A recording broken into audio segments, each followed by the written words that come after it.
Praise the Lord. Emmanuel, Emmanuel का मतलब होता है परमेश्वर हमारे साथ। Indian Church of Christ, hallelujah you, may the Lord Jesus Christ bless you all and keep you safe. मसीह भारतीय कलीसिया को प्रभु यीशु मसीह के नाम में परमेश्वर का अनुग्रह, पवित्र परमेश्वर का प्रेम और यीशु मसीह के नाम में सुरक्षा लगातार मिलती रहे। और आप सब लोगों को प्रभु यीशु मसीह के नाम में रेजरेक्शन की मेरी तरफ से, मेरे परिवार की तरफ से, हमारी सीएम की फैमिली की ओर से बहुत बहुत बधाइयां। परमेश्वर प्रभु यीशु मसीह जिस प्रकार मुर्दों में से जी उठा, वैसे ही वो हमारे जीवन में भी जी उठे और लोगों को दिखाई दे, लोगों को दिखाई दे। ऐसा लिखा कि कब्रें फट गई और यीशु मसीह लोगों को दिखाई दिया, जी उठा और दिखा नहीं। मैंने अभी तक बाइबल में नहीं पढ़ा। अगर कोई व्यक्ति ये कहता कि यीशु मसीह मुझ में जीता है, तो उससे पूछना चाहिए, उसको बताना चाहिए कि लेकिन दिखा नहीं। अगर जिया है तो मैं जी उठा तो दिखाओ, ठीक है। हमारा आज का थीम है एविडेंस। एविडेंस का मतलब होता है सबूत, प्रूफ। एविडेंस हमारा आज का थीम है। He is risen from the dead। हमारा आज का थीम है एविडेंस, सबूत। He has risen from the dead।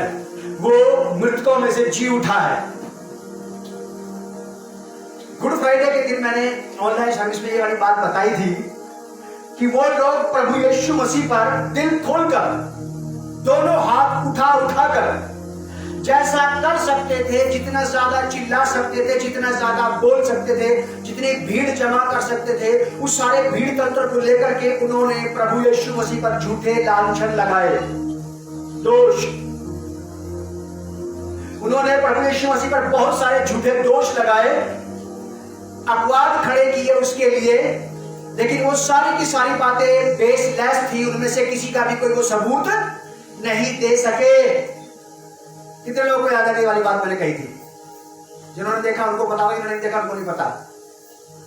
मैंने ये कहा था, और वहां पे बाइबल में स्क्रिप्चर में भी ऐसा ही लिखा है कि कई बार, एक बार से ज्यादा कई बार लोग आए, खड़े हुए जज के सामने, पिलातुस के सामने, भीड़ के साथ, और यीशु मसीह के खिलाफ उन्होंने बोला कि हाँ इसने ऐसा बोला है, जब इसने ऐसा नहीं बोला है। तो दोष लगा रहे थे उसके ऊपर।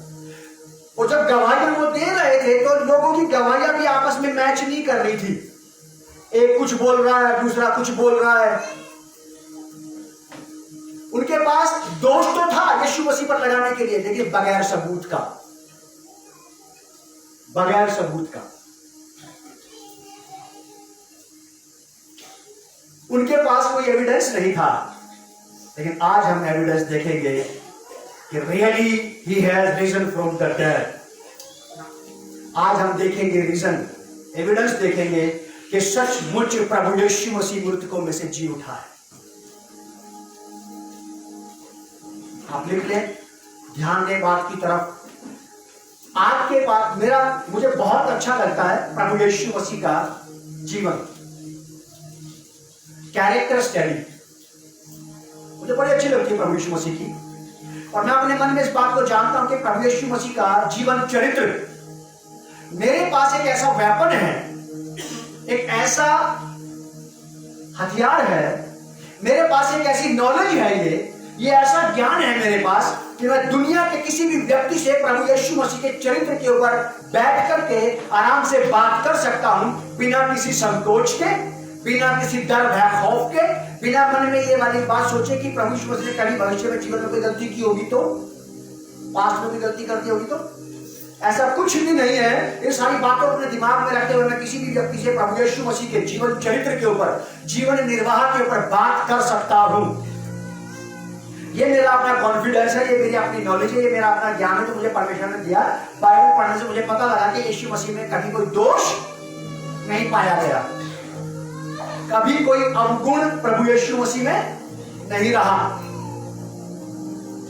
और जब हम कभी किसी से प्रभु यीशु मसीह के जीवन चरित्र के ऊपर बात करते हैं, या किसी विश्वासी से या अविश्वासी से बात की जाती है यीशु मसीह के चरित्र को लेकर के, तो यीशु मसीह का कैरेक्टर इतना बेहतरीन, इतना ब्राइट, इतना ज्यादा शाइन और शार्प है कि कि उसके सामने ठहर पाना असंभव हो जाता है। तो हम यीशु मसीह के अनुयायियों को, हम प्रभु यीशु मसीह के विश्वासियों को, प्रभु यीशु मसीह के शिष्यों को, हम यीशु मसीह पर विश्वास करने वालों को इस बात का आनंद मनाना चाहिए, इस बात की खुशी मनाना चाहिए कि मैं जिसे फॉलो करता हूं, मैं जिसके साथ रहता हूं, मैं जिसकी इबादत करता हूं, उसमें कोई दोष और अवगुण नहीं है। और यही वजह है कि मैं उसके साथ दिलेरी से रह सकता हूं, कहीं पे भी किसी के भी साथ बातचीत कर सकता हूं उसके जीवन के बारे में। कोई मेरे जीवन के बारे में बात करे तो मैं हाथ जोड़ के बोल दूंगा भैया ये वाला टॉपिक यहीं पे समाप्त कर, क्योंकि मैं अगर मेरे जीवन के बारे में बात करोगे तो मैं जीत नहीं पाऊंगा। जीत क्या, मैं ठहर नहीं पाऊंगा। अगर क्राइस्ट के जीवन चरित्र के बारे में बात करेंगे तो फिर मेरे सामने कोई नहीं ठहर पाएगा।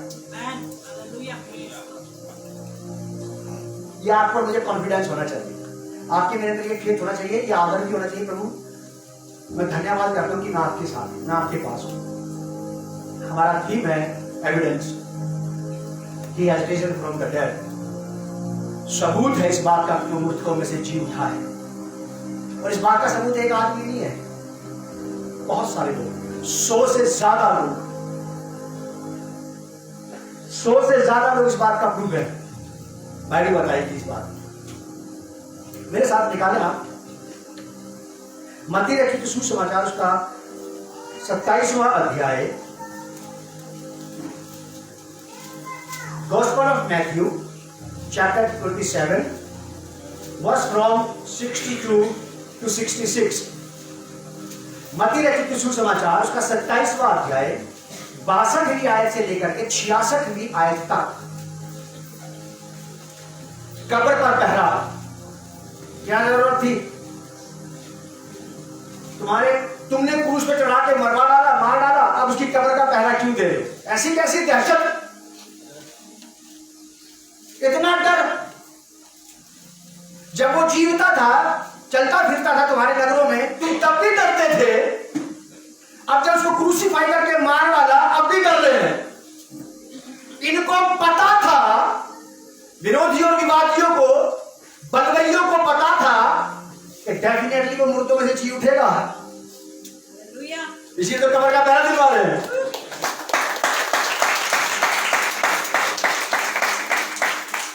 इससे बड़ी क्या बात हुई? आपके विरोधी को पता है कि ये निकल जाएगा आगे, चाहे कुछ भी करो, दोष लगाओ, ब्लेम करो, कुछ भी करो, ये निकल जाएगा, फिर वो क्यों रहे? कितनी बड़ी बात है ये। कई बार इस चीज को पढ़ा है, बहुत बार पढ़ा है, लेकिन नहीं सिरे से आज पहली बार समझ में आ रही है। तुमने मार डाला, तुमने उसको रोकने की कोशिश की, तुमने झूठे दोष लगाए, तुमने पूरी तरह से मिटाने की कोशिश की, अब कब्र में कहते क्यों? अब मरे हुए से क्या डर? क्योंकि वो कहता था ये वाली बात। कौन कहता था? पिलातुस। हन्ना का ने कही थी वाली बात, ये जी उठेगा। किसने कहा था? यीशु मसीह ने कहा था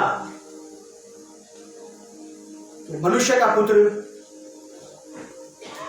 शास्त्रियों फरीसियों के हाथ पकड़वाया जाएगा, उसको अन्य जातियों के हाथों में सौंप देंगे, उसको मार डालेंगे, वो मारा जाएगा, दफन होगा, तीसरे दिन मुर्दों में से। ये वो कहता था और उसके मारने वालों को इस बात का पता था। क्या बात है, ग्रेट।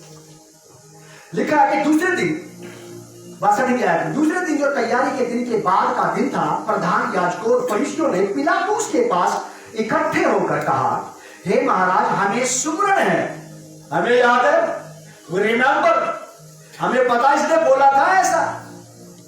उसके लोगों में से कितनों को याद है कि सचमुच यीशु मसीह जी उठा है? यीशु मसीह के लोगों में से कितनों को पता है कि वो जी उठा है? जो मुझे दूर दराज बैठ के सुन रहे हैं, मैं आपसे भी पूछ रहा हूं, अगर जी उठा है तो दिखाई देगा, फिर दिखाई देगा कि यहां जी रहा है, वो यहां जीना चाहिए फिर उसे, अगर वो जी उठा है तो। वो लोग कह रहे हैं पिलातुस को कि हे महाराज, हमें सुमरण है, हमें पता है, हमें याद है कि उस भरमाने वाले, ये प्रभु यीशु मसीह के बारे में कह रहे हैं, उस भरमाने वाले ने जब वह जीवित था तो कहा था कि मैं 3 दिन के बाद जी उठूंगा। इन्हें भी पता था इस बात का, कॉन्फिडेंस था इनके पास, ये जी उठेगा। क्या कह रहे हैं? अतः आज्ञा दे कि तीसरे दिन तक कब्र की रखवाली की जाए।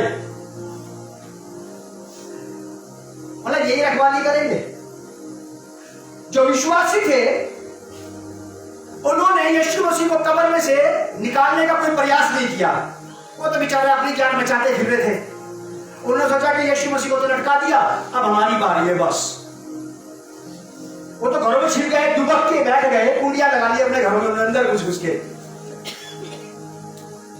तो क्या बाहर निकालने आएंगे तो खुद दुब के बैठे हैं।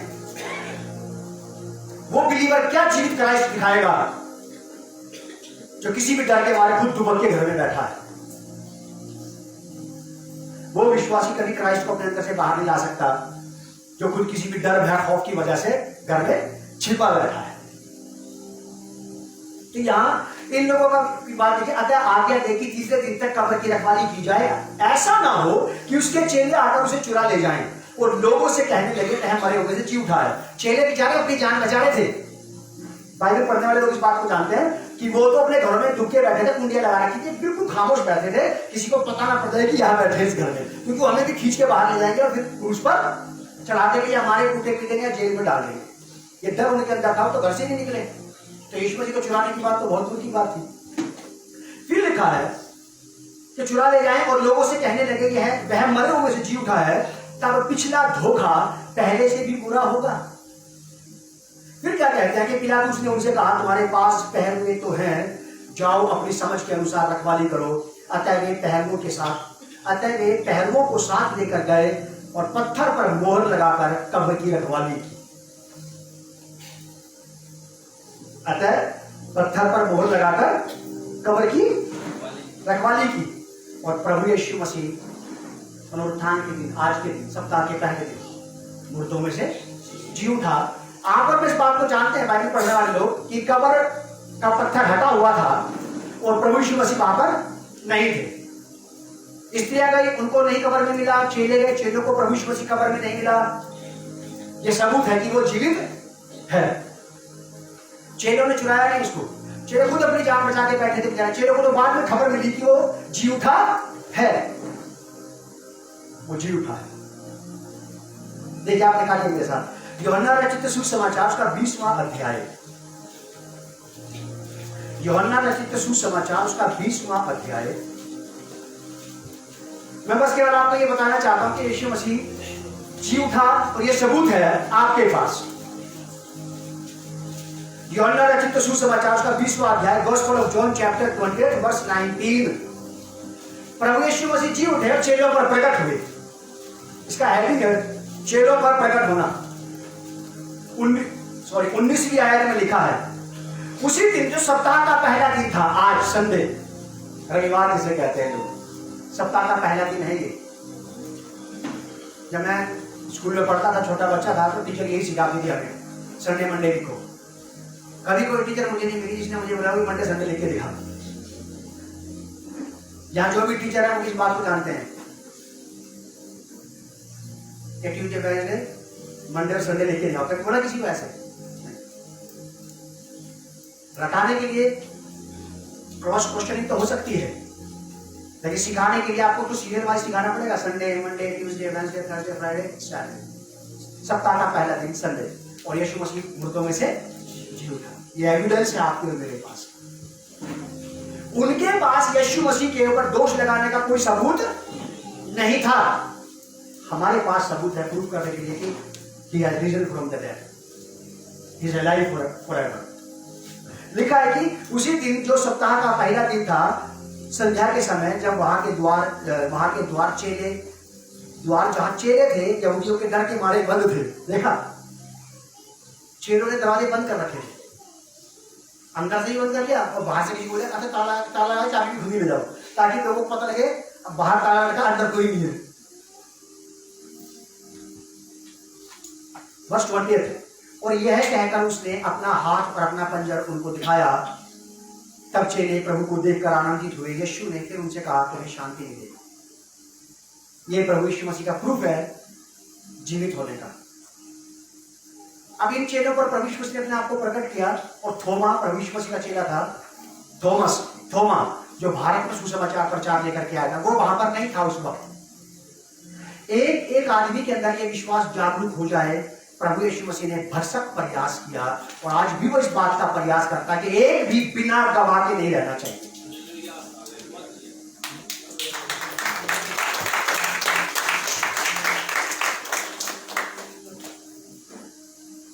प्रभु यीशु मसीह प्रूफ अपने आप को अपने लिए नहीं कर रहे, किसके लिए कर रहे हैं? हमारे लिए प्रूफ कर रहे हैं, ताकि हमारा ईमान ये बना रहे कि सचमुच वो जीवित है। मैं किसी मरे हुए व्यक्ति की उपासना आराधना नहीं करता हूं, मैं किसी मरे हुए स्त्री पुरुष को फॉलो नहीं कर रहा हूं, मैं किसी मरे हुए व्यक्ति की बात नहीं कर रहा हूं कि जो मरा मर करके रह गया, बस फिनिश, इसके बाद कुछ नहीं। प्रभु यीशु मसीह आपके उत्साह और विश्वास को बढ़ाने के लिए आज भी आपके जीवन में, आपकी फैमिली में, आपके काम रोजगार में, आपके फाइनेंस में, आपके शरीर में चंगाई का काम, छुटकारे का काम, सफलता का काम, तरक्की का काम, उन्नति का काम करते हैं। आज भी प्रभु यीशु मसीह आपके और मेरे पुकारने पर हमारे जीवन में अपना अद्भुत आश्चर्य कर्म करते हैं, इसलिए कि हमारा विश्वास आ जाए कि वो आज भी मेरे साथ है। समझा बात को? थोमा वहां पर नहीं था, एक व्यक्ति नहीं था। फिर अगली मीटिंग में वो भी वहां पर था। जब चेले दोबारा से मिले, जमा हुए और उन्होंने फिर यही चर्चा की आपस में कि हमने सुना कि यीशु जीवित है, यीशु जीवित। आपस में वो ये बातें कर रहे थे। तो फिर ऐसा लिखा यहाँ पे, मेरे साथ निकालिए आपके यूहन्ना रचित सुसमाचार 20 अध्याय 24वीं आयत से। परंतु 12 में से एक अर्थात थोमा, जो दिदुमुस कहलाता है, जब यीशु आया तो उनके साथ वहां पर नहीं था। लेकिन जब ये वहां पर था, प्रभु यीशु ने अपने आप को फिर प्रकट किया। एक आदमी का भी विश्वास लाने के लिए यीशु उतनी कीमत चुकाता है जितनी 100 आदमियों का विश्वास लाने के लिए। और ये उसका चरित्र है, ये उसका चरित्र है, क्योंकि वो पहले भी ये वाला कारनामा करके दिखा चुका है कि एक चरवाहा था जिसकी 100 भेड़ें थी, उनमें से एक भेड़ बहकर भटक कर चरवाही से बाहर चली गई और वो 99 भेड़ों को छोड़ करके उस एक को लेने चला गया और वापस उसी हुजूम में अपने झुंड में लेकर के आया ताकि ये झुंड में रहे। अगर वो उस एक भेड़ की देखभाल कर सकता है तो यहां भी एक विश्वासी की देखभाल कर सकता है कि उसका फेथ बराबर आना चाहिए। ऐसे ही चरवाहा नहीं है वो। बहुत साल पहले मैंने एक बात की चर्चा की थी लोगों के साथ। या तो लोग जात की गडरिया होंगे, बाय कास्ट गडरिया है, या फिर काम का गडरिया होगा। या तो पोस्ट के शेफर्ड होते हैं लोग, या फिर वास्तव में काम के शेफर्ड होते हैं। किसी किसी की पोस्ट होती है शेफर्ड, या तो जात के गडरिये बन जाएंगे या फिर वास्तव में काम के गडरिये होंगे। हो सकता कोई, मैं ऐसे बात बोल रहा हूं बस, कोई किसी भी जाति से कुछ भी हो सकता है। हो सकता है कि बड़ी पोस्ट पे हो। यीशु मसीह अगर गडरिया था तो केवल जाति का गडरिया था, काम का भी गडरिया था, और वो अपनी भेड़ों को लेकर के घूमता फिरता, चराता, उनकी देखभाल करता रहता। रियल ही वॉज शेफर्ड, असली शेफर्ड था। और ये वाली बात कि वो 99 भेड़ों को छोड़ करके एक को लेने गया, हम लोग इस बात को जानते हैं कि इसको एक व्यक्ति की बड़ी चिंता है, बड़ी फिक्र है कि वो भी झुंड में आ जाए, कोई झुंड से बाहर ना रहे। फिर यहां पे हम देखते हैं कि थोमा वहां पर नहीं था कि वो यीशु मसीह को देख करके ईमान ले आता कि वो जीवित है, लेकिन यीशु मसीह ने थोमा के ऊपर भी अपने आप को प्रकट किया कि थोमा इस बात को जान जाए कि मैं जीवित। ये एविडेंस है। उनके पास यीशु मसीह को दोषी करार करने कोई सबूत नहीं था, लेकिन यीशु मसीह जी उठे हैं, ये यीशु मसीह के पास सबूत था और हमारे पास भी सबूत है। फिर 21वां अध्याय, यही यूहन्ना रचित सुसमाचार, तिबिरियास की झील के किनारे चेलों पर प्रकट होना। लगभग ये 3री बार है। फिर चेलों पर प्रकट हुआ यीशु मसीह।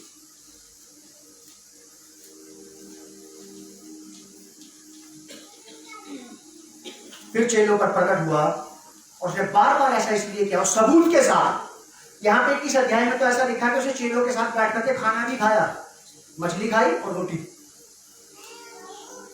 मुर्दा आदमी खाना नहीं खाता। मरे हुए आदमी के सामने आप कितना ही खाना, कितना ही पानी, कितना ही चाय, दूध रख दो, फल रख दो, कुछ नहीं खाएगा, वो वहां पे रखा रहेगा। लेकिन जीवित आदमी के सामने रख दो तो उसमें से आपको कुछ चीजें कम नजर आने लगेगी। 2 केले कम हो गए, 4 रोटी रखी थी इसलिए 2 रोटी खाई, 2 कम हो गई, चीजें कम नजर आने लगेगी क्योंकि आप जीवित है, मैं जीवित हूं, मेरे सामने रख दीजिए आप कुछ खाने की चीज, कुछ ना कुछ तो कम करो भाई ना उसमें। यीशु मसीह के सामने भी रखी गई मछली और रोटियां उसने उनके साथ मिलकर के बांटी और खाई, क्योंकि वो क्या था, जीवित था, उसके जीवित रहने के प्रमाण है। लिखा बाइबल में, ऐसा कोई नई बात मैं आपको नहीं बता रहा हूं, लेकिन एक बात जो मेरे मन में थी वाली बताने के लिए कि उसे सताने वालों को, उसे रोकने वालों को भी विश्वास था कि वो जी उठे। अगर हमें पता है, अगर उनको शत्रुओं को पता है तो घर के बच्चों को तो प्राउड होना चाहिए। अगर उनको इस बात की नॉलेज है तो हमारे पास इस बात का गर्व होना चाहिए कि हाँ वो जी उठेगा, हमें पता है इस बात का, हम जानते हैं। देखिए मेरे साथ लूका रचित सुसमाचार उसका 24वां अध्याय,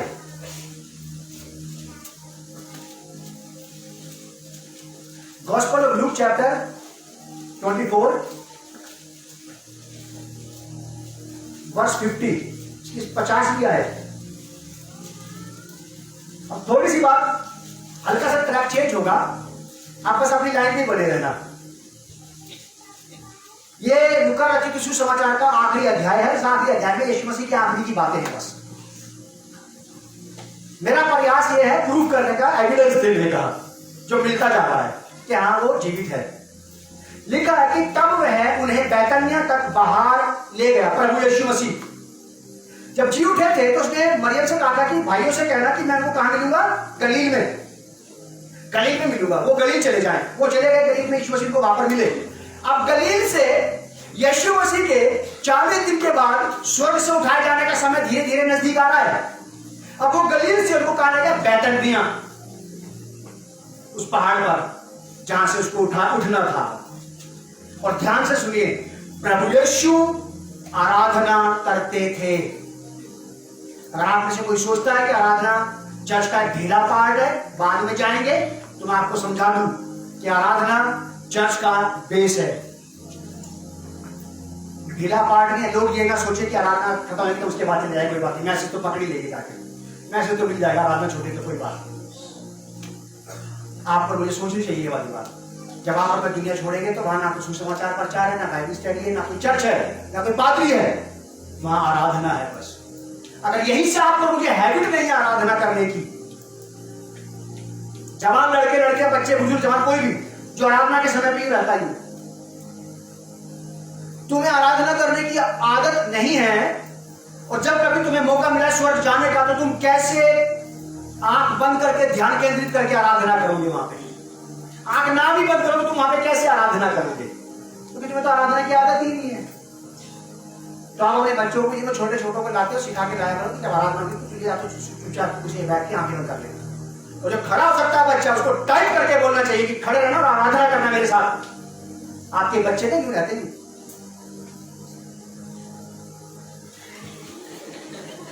आपके बच्चे रहते हैं ऐसे जो आप चर्च जाते हैं, कब सिखाएंगे? देखिए की किताब में सुलेमान कहता है कि लड़के को शिक्षा उसी मार्ग की दे, लड़कपन से शिक्षा दे, ताकि वो जवानी के दिनों में उसमें चलते चलते एक्सपर्ट हो जाए। और आराधना जहां भी शुरू आराधना होती है खट से परमेश्वर के कॉन्टैक्ट में आ जाए। तो सालों लगे, घंटे लगेगा आपको आराधना में परमेश्वर के टच में आने में। कईयों को तो आराधना समझ में नहीं आती, ये बात है कि आराधना के टाइम पे जाओ। लेकिन याद रखिए, दुनिया छोड़नी है, उसकी वहां पे आराधना ही आराधना है बस। मैसेज नहीं है, कोई चर्च नहीं है, ना कोई मेंबरशिप नहीं है, केवल वर्शिप। अगर यहीं से हैबिट डाली वर्शिप की तो वहां जाकर के वहां के आराधना करते देख के समझ जाएगा आराधना करते सब है वो क्या होता है, मर गया क्या? ऐसा ही होगा। कल विश्वास में आज चल वैसे क्या शायद ऐसे होगा। तुझे पता ही नहीं हाथ कैसे उठा रहे आराधना में, तुझे तो पता ही नहीं घुटने कैसे देखते आराधना में, तुझे बिल्कुल नहीं पता कि ध्यान कैसे केंद्रित करते हैं आराधना में।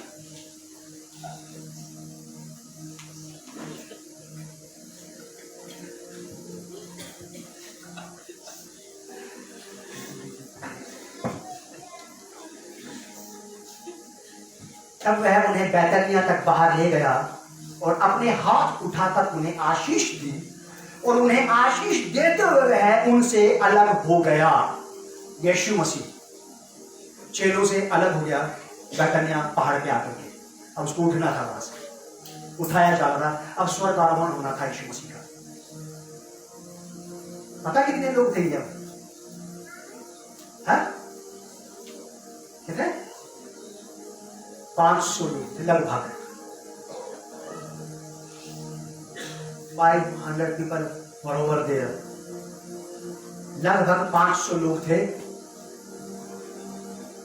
और अफसोस की बात, कितने बचे अभी बताता हूं, रुक जाओ, चलते चलो मेरे साथ। 51 आए, और उन्हें आशीष देते हुए वह उनसे अलग हो गया और स्वर्ग पर उठा लिया गया, और तब वे उसको दंडवत करके बड़े आनंद से यरूशलेम को लौट आए, वापस लौट आए यरूशलेम पर। क्योंकि यीशु ने कहा था कि जब तक पवित्र आत्मा तुम पर ना होते तब तक यरूशलेम को मत छोड़ना। वापस यरूशलेम जा रहे यीशु मसीह की विदाई के बाद, वापस आए यरूशलेम को लौट गए और लगातार मंदिर में उपस्थित होकर परमेश्वर की स्तुति किया करते थे। परमेश्वर की स्तुति किया करते थे, लगातार प्रार्थना किया करते थे। और यहां से वहां तक और वहां से वहां तक पहले 12 चेलों के बाद फिर कुछ महिलाओं के बाद फिर भीड़ बढ़ी, फिर थोड़े लोग और आए, फिर थोड़े लोग और आए, आकर के 150-200 लोग, ऐसे कुछ 120 कुछ ऐसे हुए, और भीड़ बढ़ते 500 लोगों की हो गई। जब वो अपने गांव से वहां बैतनिया गए, तब तक 500 लोग उसके पीछे हो चुके थे। और यरूशलेम आकर के वापस प्रार्थना करनी थी, पवित्र आत्मा को पाने के लिए प्रार्थना करनी थी, बाट जोहना थी। अब इंतजार करना था। ये 500 लोग गवाह थे यीशु मसीह के, थे कि नहीं? इतिहास बताता लगभग 500 लोग थे यीशु मसीह के पीछे इस वक्त, जो प्रूफ है इस बात का कि हमने देखा है ही इज अलाइव। आप में से भी कह सकता है कि मैंने देखा तो जीवित है? अरे कह सकते हो, अपने जीवन में काम नहीं देखे क्या यीशु मसीह के?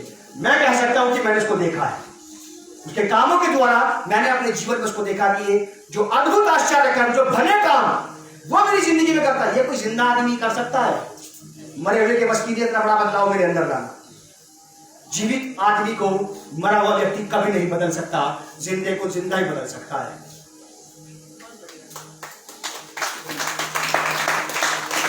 जैसे एक बदले हुए व्यक्ति को बदला हुआ व्यक्ति बदल सकता है, सुधरे हुए को सुधरा हुआ सुधार सकता है, सीधे चलने वाले को टेढ़ा चलने वाले कोई सीधा चलने वाले सीधी राह पे ला सकता है। ठीक वैसे ही मुझ जिंदा व्यक्ति को बदलने के लिए कोई जिंदा व्यक्ति ही चाहिए, और वो कौन है? प्रभु यीशु। तो यहां पे ऐसा हुआ कि अब ये भीड़ जब चल रही है, हम प्रेरितों के काम की किताब उसके पहले अध्याय में आ जाते हैं।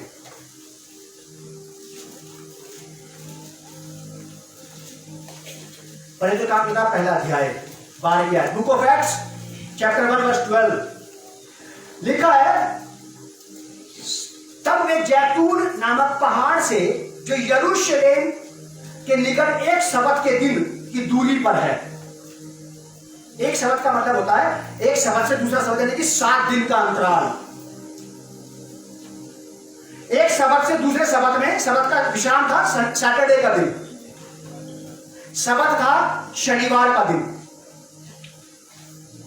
और वहां से बैतनिया से यरूशलेम की जो यात्रा थी पैदल की, 7 दिन की यात्रा थी। अब सारे के सारे चेले नाटक नहीं कर रहे, कोई ड्रामा नहीं चल रहा यहाँ पे, कोई ढोंग, कोई ढकोसला, कोई दिखावा यहाँ पे नहीं चल रहा। सचमुच उन लोगों ने वहां से वहां तक की 7 दिन की यात्रा की। साफ शब्दों में लिखा है, तब वे जैतून नामक पहाड़ से जो यरूशलेम के निकट एक सबत के दिन की दूरी पर है। अगर इसको इस प्रकार से माना जाए कि सिंगल एक सबत, तो ये सबत फ्राइडे की शाम को शुरू होता था और सैटरडे शाम तक चलता था। ये तो इतनी लंबी यात्रा की उन्होंने, फिर भी मतलब जेन्युइनली सचमुच वो लोग इंटरेस्टेड थे, उनको इंटरेस्टेड थे प्रभु यीशु मसीह की बात को फॉलो करने में कि यरूशलेम जाओ, और जब तक पवित्र आत्मा तुम पर ना आए तब तक बाट जोते रहना, प्रार्थना करते रहना कि वो तुम्हारे ऊपर आ जाए। नाटक नहीं चल रहा यहाँ पे, हम में से बहुत सारे क्रिश्चियन डिसाइपल आज भी नाटक करते फिरते हैं, ड्रामा दिखाते फिरते अपनी मसीहत का, जबकि है कुछ नहीं। हमारे इधर कहते हैं हरियाणा में धोता चना बाजे करना, कुछ नहीं है, बस मैं। ये रियल लोग थे जिन्होंने रियल यात्रा की। आप में से बहुत सारे लोग रियल होंगे जो रियल यात्रा सचमुच क्राइस्ट के साथ चल रहे हैं। सब तो नहीं, सब नहीं। यहां साफ शब्दों में लिखा कि उन्होंने यात्रा की, अपने आप को चारों तरफ से समेट करके बस एक चीज पे फोकस कर दिया कि कोई रिश्तेदारी नहीं, कोई दोस्ती नहीं, कुछ भी नहीं, बस केवल तो इसको पाने की धुन में लगना है जिसका वायदा यीशु मसीह करके गया है। हम में से बहुत सारे लोगों को ऐसा ही हो जाना चाहिए। आज जो लोग मुझे सुन रहे हैं, गुड फ्राइडे का मैसेज यही है। हम में से बहुतों को ऐसा हो जाना चाहिए कि सारी बातें बाद में और क्राइस्ट पहले। अगर उनकी लाइफ में क्राइस्ट पहले होता तो आज वो लोग यहां होते हमारे साथ। क्राइस्ट पहले नहीं है, जो पहले है इसलिए वो वहां पे। मजबूरी होती है और कभी कभी आदमी की मगरूरी होती है। कुछ लोग मजबूरी में नहीं आते, कुछ मगरूरी में नहीं आते, और यहोवा सब देखता है। यहोवा सब देखता है। एक बार एक परमेश्वर के जन से किसी बड़े अधिकारी ने बोला कि अगर हम तुम्हारे पास कोई प्रूफ नहीं है हमारे खिलाफ कि हम तुम्हारे खिलाफ कुछ कर रहे हैं। उस व्यक्ति ने बोला, स्पष्ट बोला कि हमारे पास सबूत नहीं है, लेकिन यहोवा सब देखता है। उस बड़े अधिकारी की आवाज बंद कर दी थी उसने एक ही शब्द में कि हमारे पास प्रूफ नहीं आपके खिलाफ, लेकिन यहोवा।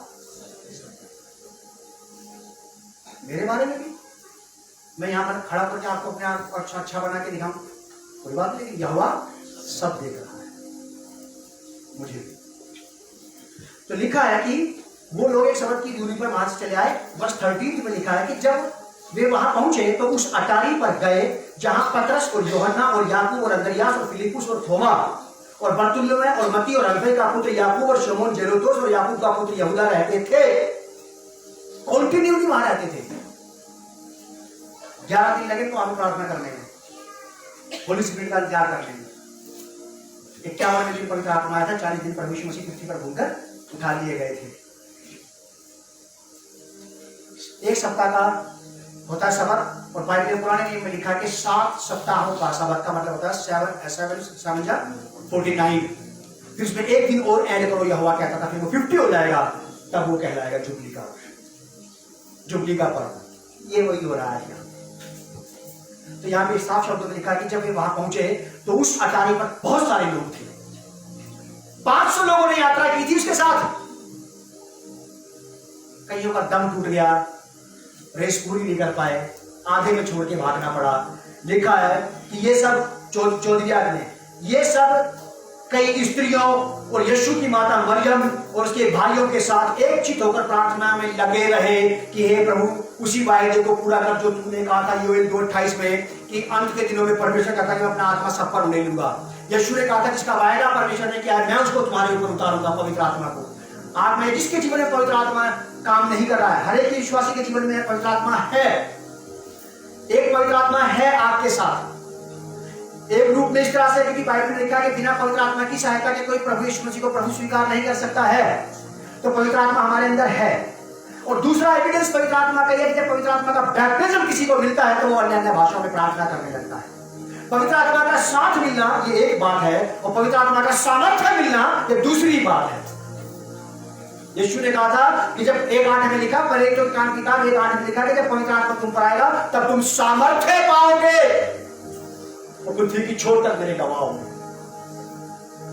होली स्पिरिट के 2 काम है, एक तो सिंपली किसी भी व्यक्ति को क्वाइटली उत्साहित करना, प्रभु पे विश्वास करना, और एक ऐसा होता है पवित्र आत्मा किसी के अंदर काम कर लेता है, धमका के रख देता है और ये आदमी लोगों को बताता फिरता है यीशु जिंदा है।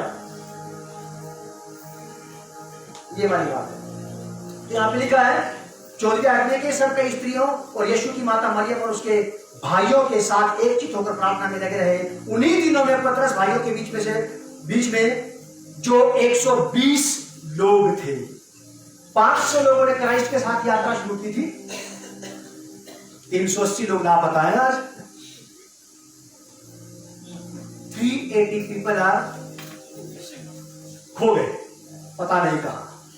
आज भी बहुत सारे जिनको यहां होना चाहिए था, नौकरियां कर रहे हैं, काम कर रहे हैं, घर का काम छेड़ दिया, कुछ और काम में उलझ के रह गए, जिनको यहां होना चाहिए था आज। इससे बड़ा अभागापन नहीं हो सकता किसी का। एक तो होती है आदमी की मजबूरी कि नहीं आए, और एक उसके अंदर की होती है मगरूरी कि नहीं जाएंगे। लेकिन क्या करता है हम क्या कर लेंगे, हमारे पास तो बुझाई नहीं करते थे।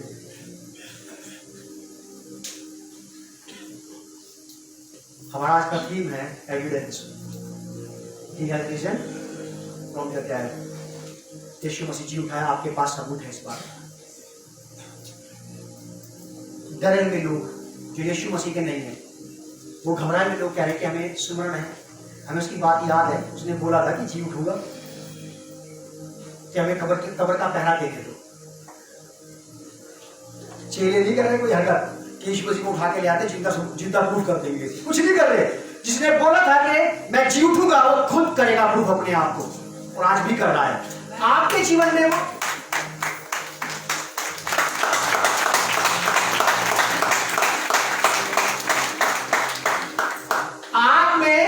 आप और मैं कोशिश ना करें उसे प्रकट करने की, उसे प्रकट होने दे रियली सही रूप में। अगर नाटक किया ना हमने इस बात का, तो ये रंग एक दिन जरूर उतर जाएगा।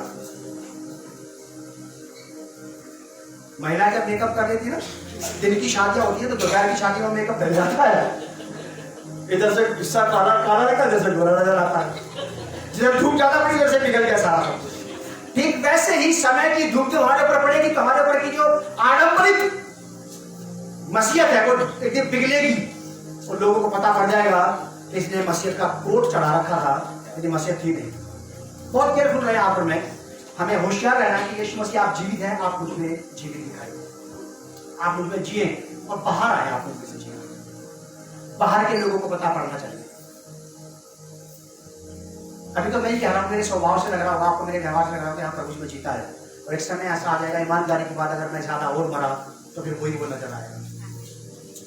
हमें से कोई दिन और ज्यादा मरा, जितना ज्यादा हम मरेंगे उतना ज्यादा वो दिखाई देगा, और जितने ज्यादा हम दिखाई देंगे उतना ज्यादा वो मरता चला जाएगा हमारे अंदर, अभी बाहर आने के कोई चांसेस नहीं। तो आप लोगों को बहुत आशीष दे और संभाल के रखें, और कलीसिया इस बात को जान ले कि प्रभु यीशु मसीह जीवित है, और हमें प्रयास करना कि वो मुझमें जीवित दिखाई दे, मुझमें संसार के शरीर के लक्षण और अवगुण बिल्कुल नजर ना आए, बस केवल क्राइस्ट मुझमें नजर आना चाहिए, क्योंकि क्राइस्ट ही है जो किसी को अपनी तरफ खींच लेगा। आप और मैं ला सकते किसी को क्राइस्ट की तरफ, ला ही नहीं सकते, और हम में से बहुत सारे लोग ऐसे होते लाए ही नहीं होंगे कभी लाइफ में किसी को, तो फिर क्राइस्ट ही ला सकता है। आदरणीय पिता, प्रभु यीशु के नाम से मैं आपका धन्यवाद करता हूँ इस एविडेंस के लिए पवित्र शास्त्र बाइबल में रिटर्न है, प्रभु लिखा गया है, और ये इसलिए लिखा गया है कि प्रभु जी हम विश्वासी इस बात को जान लें कि हमारे पास प्रभु यीशु मसीह के जिंदा होने के प्रमाण हैं, सबूत हैं। विवादियों पर, विरोधियों पर यीशु मसीह के ऊपर जो उन्होंने दोष लगाए, उन दोषों का उनके पास कोई एविडेंस नहीं था। प्रभु यीशु के नाम में पवित्र आत्मा हमारी सहायता करें कि हम यीशु मसीह के फॉलोवर बने रहें टिल डेथ, हमें से कोई कम ना होने पाए। जैसे इस भीड़ में से 380 लोग गायब हो गए, हम में से कोई गायब ना होने पाए, और हमारी यात्रा पूरी तरह प्रभु यीशु मसीह के मार्गों में स्ट्रेट यात्रा चलती चली जाए। हम प्रभु यीशु मसीह में पूरी तरह से बढ़ते चले जाएं। यीशु मसीह के नाम से इस प्रार्थना को हम मांगते हैं, आमीन। God bless you and shalom.